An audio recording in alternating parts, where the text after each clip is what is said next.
আমার ছেলে ও মেয়ে একই বেডরুমে থাকত। একদিন গভীর রাতে হঠাৎ মেয়ের কন্যার মতো শব্দ শুনে আমি চমকে উঠলাম। শব্দটা এত অস্বাভাবিক ছিল যে আমার মনে অদ্ভুত এক উদ্বেগ তৈরি হল। আমার মেয়ে ফিসফিস করে বলছিল, ভাই একটু আস্তে, মায়ের ঘর একদম পাশে। তার কথাগুলো শুনে আমার মনে সন্দেহ জন্মায়। আমি আস্তে করে তাদের ঘরের জানালা দিয়ে উকি দিলাম, আর যা দেখলাম তা দেখে আমার শ্বাস বন্ধ হয়ে যাওয়ার মতো অবস্থা হয়। আমার নাম অর্পিতা। আমি একজন সাধারণ গৃহবধূ। আমার দুটি সন্তান ছিল, একটি ছেলে এবং একটি মেয়ে। মেয়ে আমার নিজের সন্তান হলেও ছেলে আমার দ্বিতীয় বিয়ের পর আমার জীবনে আসে।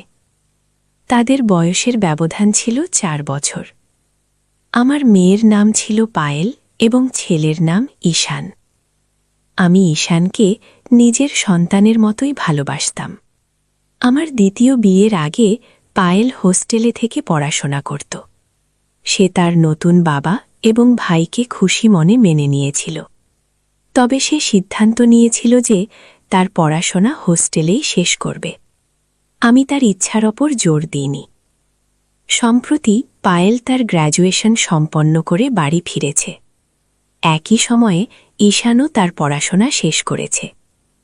তারা দীর্ঘদিন পরে একে অপরের সঙ্গে দেখা করল।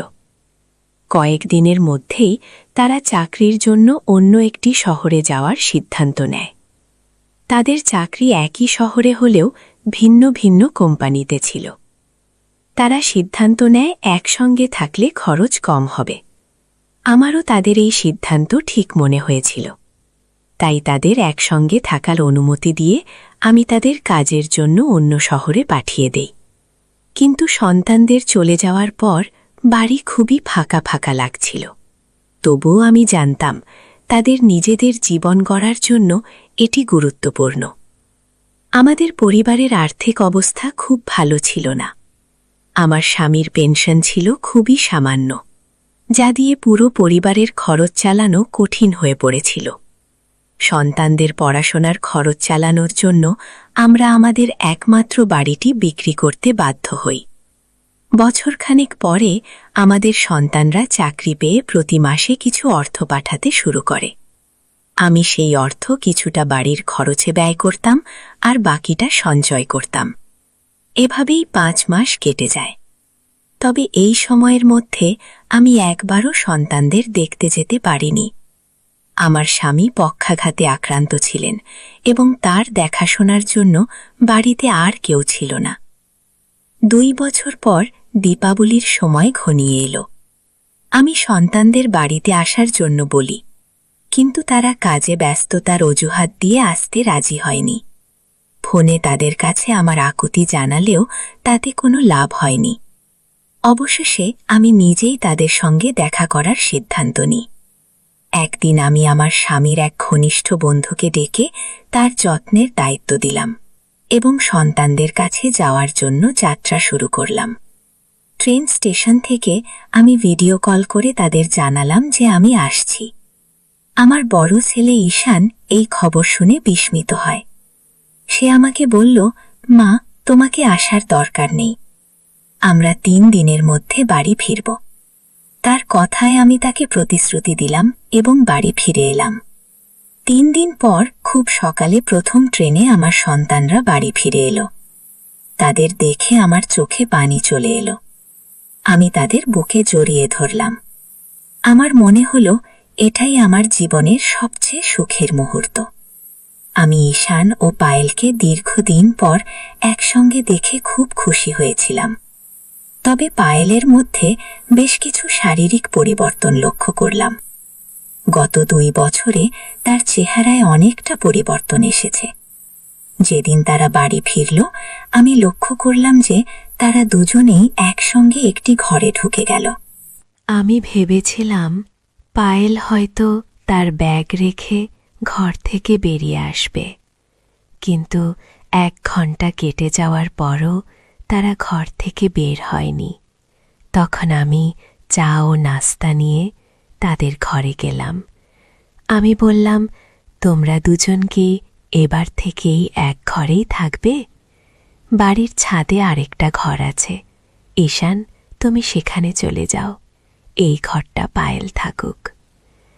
তখন ঈশান বলল, না মা, আমি পায়েলকে ছেড়ে অন্য ঘরে থাকতে পারব না।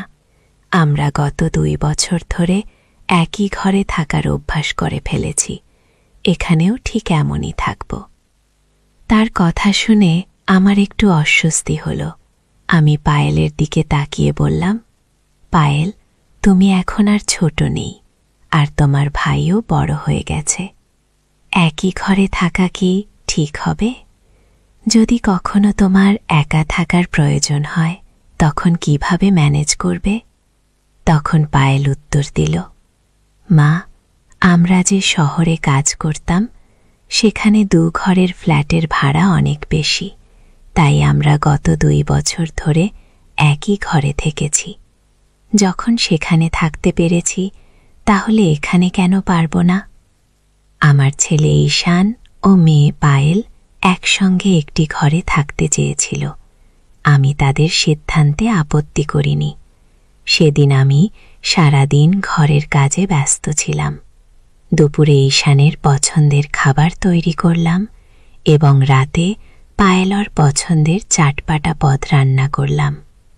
কিন্তু লক্ষ্য করলাম পায়েল খাবার খুব কম খেল। এটা আমার কাছে অস্বাভাবিক মনে হল। তখন আমি পায়েলকে জিজ্ঞেস করলাম, তুমি এত কম খাচ্ছ কেন? আগে তো তোমার প্লেট পুরো পরিষ্কার হয়ে যেত। পায়েল বলল, মা, এখন আমার রুচি বদলেছে। মেসের সাধারণ খাবারে অভ্যস্ত হয়ে গেছি। তুমি খাওয়া থেকে গিয়ে সাদা মাটা রান্না করো। তাদের মধ্যে এই পরিবর্তন দেখে আমার মনে হল বাইরে থাকার অভিজ্ঞতা তাদের আরও দায়িত্বশীল এবং পরিস্থিতি অনুযায়ী মানিয়ে নেওয়ার ক্ষমতা শিখিয়েছে। তবে আমি লক্ষ্য করছিলাম তারা দুজনেই একে অপরের থেকে এক মুহূর্তও দূরে থাকতে পারছিল না। যেখানে পায়েল থাকত, ঈশান ঠিক সেখানেই চলে যেত। এক রাতে আমার স্বামী ঘুমিয়ে পড়ার পর আমি তাদের ঘরে গেলাম। আমার এবং তাদের ঘর পাশাপাশি ছিল। আমি ভাবলাম একটু তাদের সঙ্গে কথা বলি। ঘরে ঢুকে দেখি ঈশান পায়েলের হাত ধরে বসে আছে। আমাকে দেখে তারা চমকে উঠল, যেন তারা কিছু লুকাচ্ছিল। আমি সেই সময় কিছু বলিনি এবং বিষয়টা এড়িয়ে গেলাম।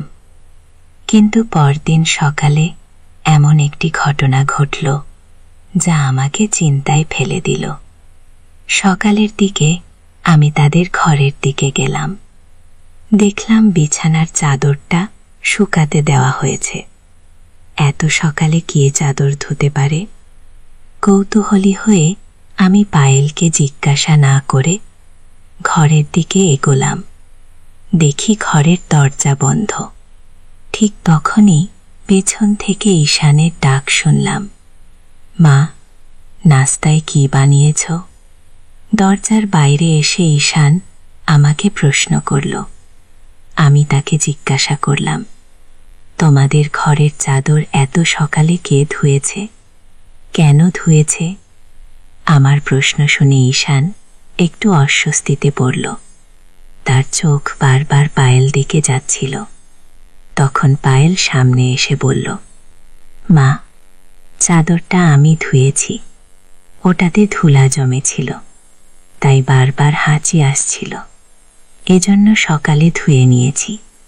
আমি বললাম, তোমাদের আসার আগে আমি সবকিছু পরিষ্কার করেছিলাম, চাদরে ধুলা আসবে কিভাবে?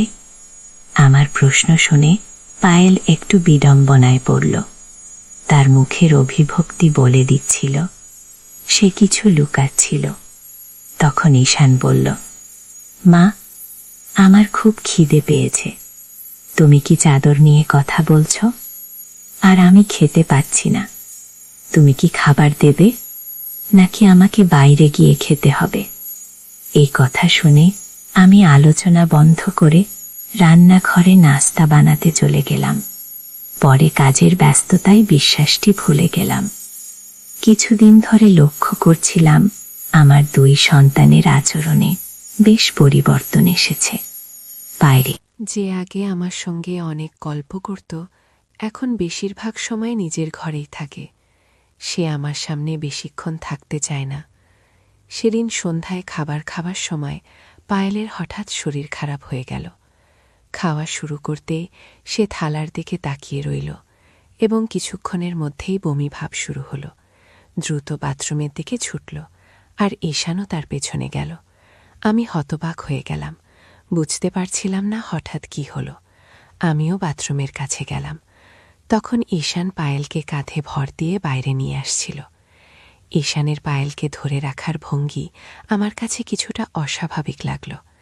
তার এক হাত ছিল পায়েলের কাঁধে এবং আরেকটি ছিল তার কোমলে। এটি দেখে আমার মনে অদ্ভুত অনুভূতি হল। তারা এমন আচরণ কেন করছে? আমার মনে বিভিন্ন প্রশ্নে ভরে যেতে থাকল। আমার মন তখনও অস্থির ছিল, তবে কিছু বললাম না। পায়েলকে আরাম দেওয়ার জন্য আমি নিজেই তার পাশে গিয়ে তাকে হাত ধরে ঘরে নিয়ে এলাম।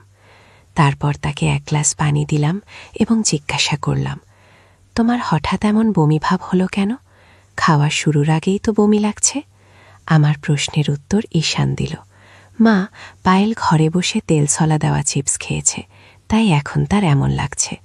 পায়েলও ঈশানের কথা সমর্থন করে বলল, হ্যাঁ মা, আমি চিপস খেয়েছি, এখন থেকে আর এমন করবও না।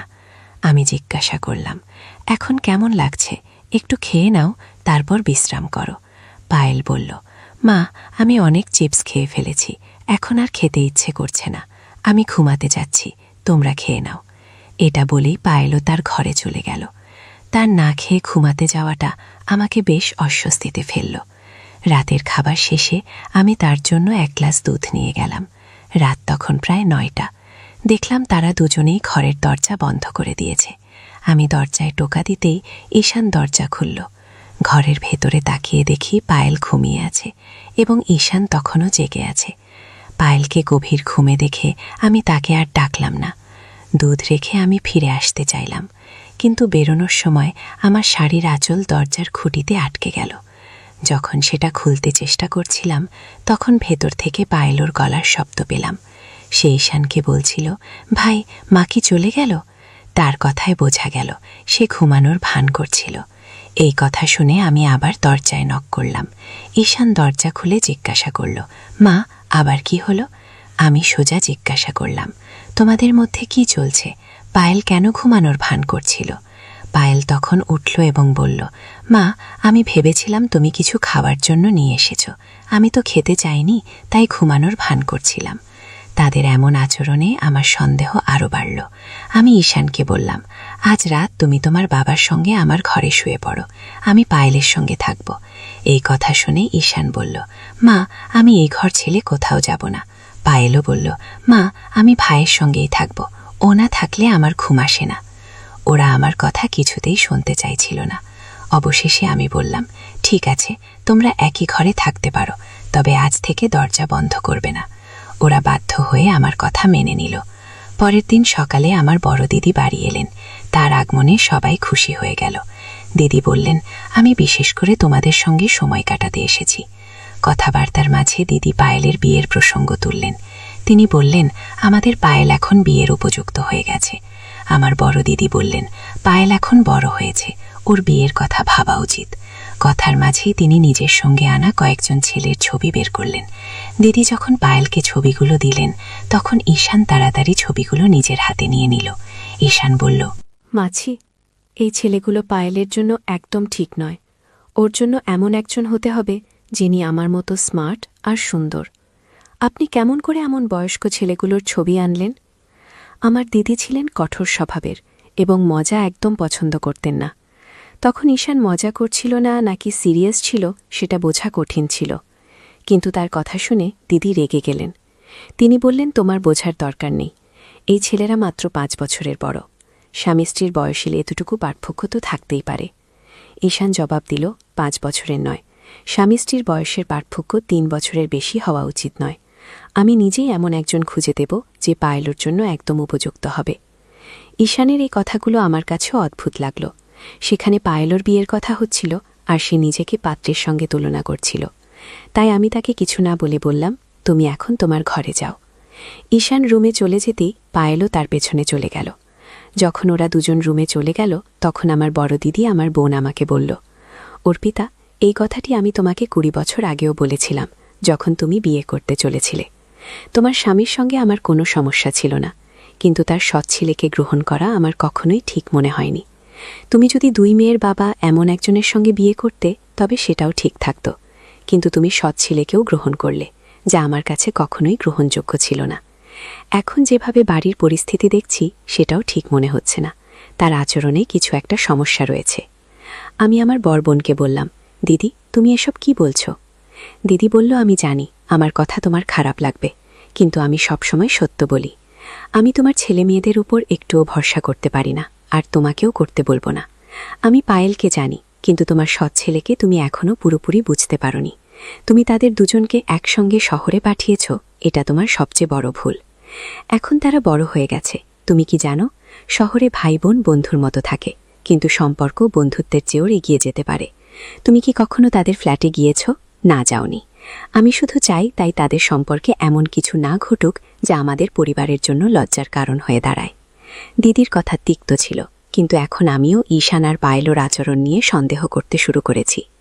কিছুদিন ধরে বাড়িতে একটা অদ্ভুত পরিবেশ তৈরি হয়েছিল। ঈশান আর পায়েল একে অপরের কাছ থেকে এক মুহূর্তের জন্য আলাদা হতো না। পায়েল যেন আমাকে এড়িয়ে চলছিল। সেই রাতে আমার দিদি বাড়িতে ছিলেন, তাই আমি তার সঙ্গে হলঘরে ঘুমিয়েছিলাম। দিদির কথাগুলো সারা রাত আমার মনের শান্তি কেড়ে নিয়েছিল। রাত প্রায় 2টা নাগাদ যখন আমার ঘুম ভাঙল এবং আমি পাশ ফিরলাম, তখন লক্ষ্য করলাম বাচ্চাদের ঘরের লাইট এখনও জ্বলছে। বিষয়টি দেখে আমি কৌতূহলী হয়ে তাদের ঘরের দিকে এগিয়ে গেলাম। ঘরের বাইরে পৌঁছানোর পর আমি পায়েলর গলা শুনতে পেলাম। সে বলছিল, দাদা, তাড়াতাড়ি লাইট বন্ধ করো। মা যদি আমাদের ঘরের দিকে তাকায়, তাহলে সবকিছু ফাঁস হয়ে যাবে। এই কথা শুনে আমি দরজায় ফাঁক দিয়ে উকি দিলাম। দেখলাম ঈশান পায়েলর কাঁধে হাত রেখে তাকে বিছানার দিকে নিয়ে যাচ্ছে। পায়েলর হাঁটার ভঙ্গিমাও যেন একটু অস্বাভাবিক লাগছিল। ঠিক কী ঘটছিল তা বোঝা আমার পক্ষে তখন সম্ভব ছিল না। আমি সেই রাতে তাদের কোনো প্রশ্ন করতে পারিনি, কারণ বাড়িতে আমার বড় দিদি ছিলেন এবং তার সামনে আমি কোনো অস্বস্তিকর পরিস্থিতি তৈরি করতে চাইনি।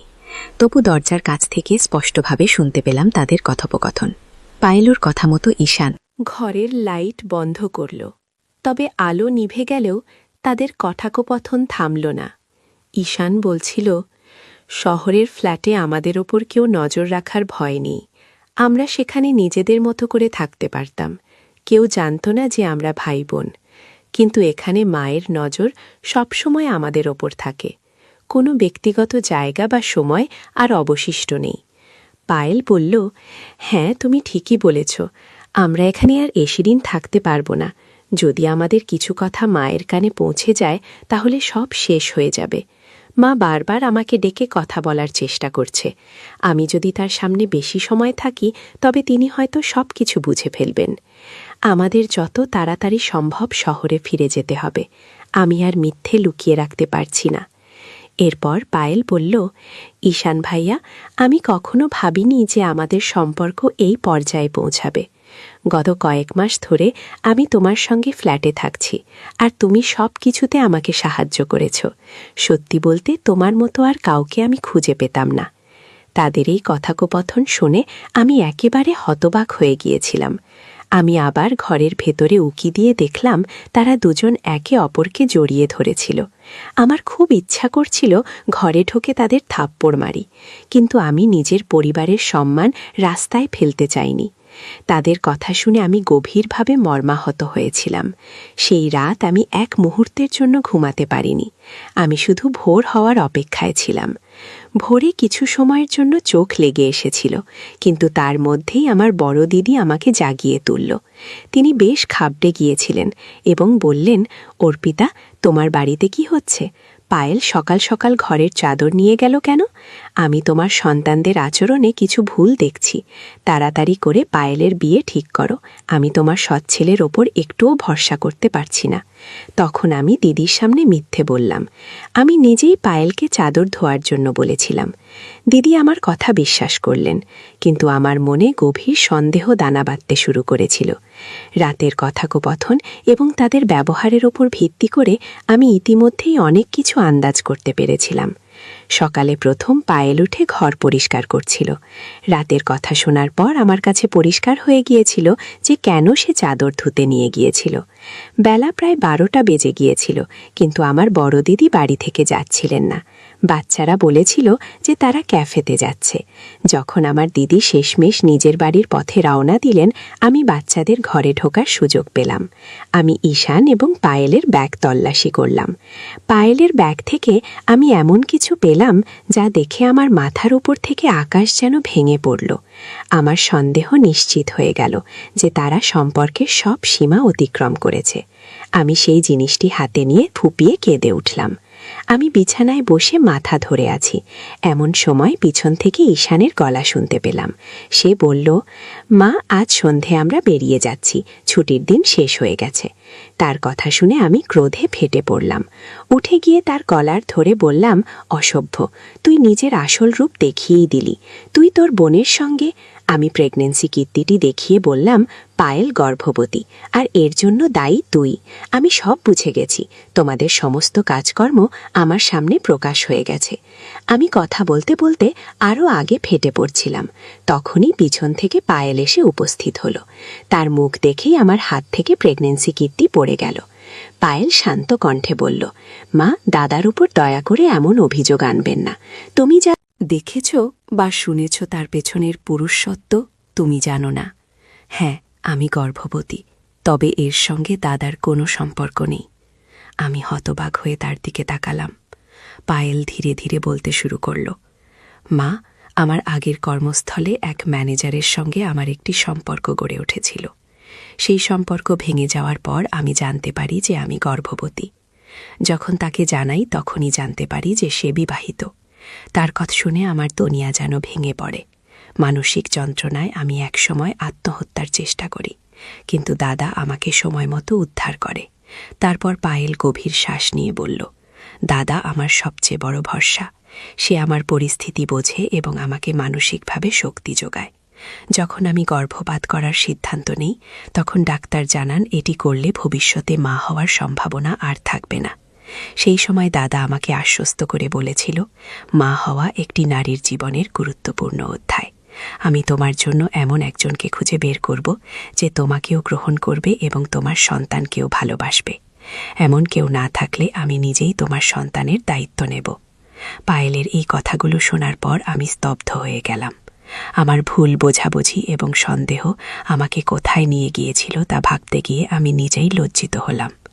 এরপর থেকে পায়েলের প্রতি আমার আচরণে পরিবর্তন এলো। আমি তার যত্ন নেওয়া শুরু করলাম এবং তার জন্য সবসময় পাশে থাকার প্রতিশ্রুতি দিলাম। মা, আজ সকালে মাসি তোমাকে চাদর নিয়ে যা বলেছে সেটাও আমি শুনেছি। প্রেগন্যান্সির কারণে মাঝে মধ্যে রাতের বেলা আমার বমি হয়। এতে বিছানার চাদর নোংরা হয়ে যায়, তাই আমি সেটি সকালে ধুতে নিয়ে যাই। মা, প্রেগন্যান্সির কারণে রাতে আমার শরীর খারাপ হয়। অনেক সময় বিছানার চাদর নোংরা হয়ে যায়। সকালে আমি নিজেই সেটা ধুয়ে ফেলি, যাতে তোমার কিছু বুঝতে না হয়। আর দাদা শুধু আমার ভাই নয়, তার থেকেও অনেক বেশি। তিনি আমার জন্য বাবা, মা আর ভাইয়ের মতো সব কিছুই করেছেন। মা, দয়া করে তার ওপর এমন কোনো অভিযোগ আনবেন না যা তিনি কখনোই করেননি। পায়েলের মুখ থেকে এই কথাগুলো শুনে আমার নিজের চিন্তাভাবনা নিয়ে খুবই লজ্জা হলো। আমি এতদিন ঈশানকে সৎ সন্তান বলে মনে করেছি, কিন্তু সে তার বোনের প্রতি সৎ ভাইয়ের চেয়েও বেশি ভালোবাসা এবং সম্মান দেখিয়েছে। সে এমন এক পরিস্থিতি খুবই বিচক্ষণতার সঙ্গে সামলেছে, যেখানে না আমার কিছু জানতে হয়েছে, না কোনো সমস্যা সৃষ্টি হয়েছে। আমি ঈশানের কাছে ক্ষমা চাইলাম এবং পায়েলের ভুলের জন্য তাকেও মাফ করে দিলাম। এরপর থেকে আমি নিজে পায়েলের যত্ন নিতে শুরু করলাম। ঈশান তার দেওয়া প্রতিশ্রুতি রেখেছে। সে এমন একজন মানুষের সঙ্গে পায়েলের বিয়ে ঠিক করল যে শুধু পায়েলকে নয়, তার সন্তানকেও স্বীকার করে নিল। এভাবে ঈশান শুধু একজন ভাইয়ের দায়িত্ব পালন করেনি, বরং পরিবারের প্রধান হিসেবেও তার কর্তব্য সম্পন্ন করেছে। গল্পের মূল চরিত্র প্রথমে যে ঘটনাটি দেখেছিল এবং তার ভিত্তিতে যে সিদ্ধান্ত নিয়েছিল তা ছিল সম্পূর্ণ ভুল বোঝাবুঝির ফল। এটি আমাদের শেখায় কোনো বিষয়কে বাইরে থেকে দেখে সিদ্ধান্ত নেওয়া অনুচিত। কখনো কখনো পরিস্থিতি যা মনে হয় তা আসলে সেভাবে ঘটে না। সন্দেহের ভিত্তিতে কাজ করার আগে পুরুষত্ব জানা প্রয়োজন। সন্দেহ সম্পর্ক এবং পারিবারিক বন্ধনকে ধ্বংস করতে পারে, তাই ধৈর্য এবং যুক্তির মাধ্যমে পরিস্থিতি বোঝা উচিত। ঈশানের চরিত্রটি দেখায় যে পরিবারের দায়িত্ববোধ এবং আত্মত্যাগ কেমন হওয়া উচিত। সে তার বোনকে সমর্থন করেছে, তার সমস্যাগুলো বোঝার চেষ্টা করেছে এবং সর্বোপরি একটি সমাধান খুঁজে বের করেছে। গল্পে পায়েলের মা প্রথমে ঈশানের প্রতি ভুল ধারণা পোষণ করেছিলেন, কিন্তু সত্য জানার পর তিনি নিজের ভুল বুঝতে পেরে তা মেনে নেন এবং ঈশানের কাছে ক্ষমা চান। এটি শিক্ষা দেয় যে ভুল স্বীকার করা একটি শক্তিশালী গুণ। ঈশান পায়েলকে মানসিক সহায়তা প্রদান করে তার জীবনে গুরুত্বপূর্ণ ভূমিকা পালন করেছে। এটি দেখায় বিপদের সময় একজন সঠিক মানুষ পাশে থাকলে পরিস্থিতি অনেক সহজ হয়ে যায়। বন্ধুরা, এই ছিল আজকের গল্প। বন্ধুরা, যদি এই গল্পটি ভালো লেগে থাকে তাহলে দয়া করে ভিডিওটি লাইক করুন এবং আমাদের চ্যানেলটি সাবস্ক্রাইব করুন। পাশে থাকা বেল আইকনটি প্রেস করুন যাতে করে আমরা যখনই নতুন ভিডিও আপলোড করি তার নোটিফিকেশন সবার আগে আপনার কাছে পৌঁছে যায়। ধন্যবাদ। দেখা হবে আমাদের পরবর্তী ভিডিওতে।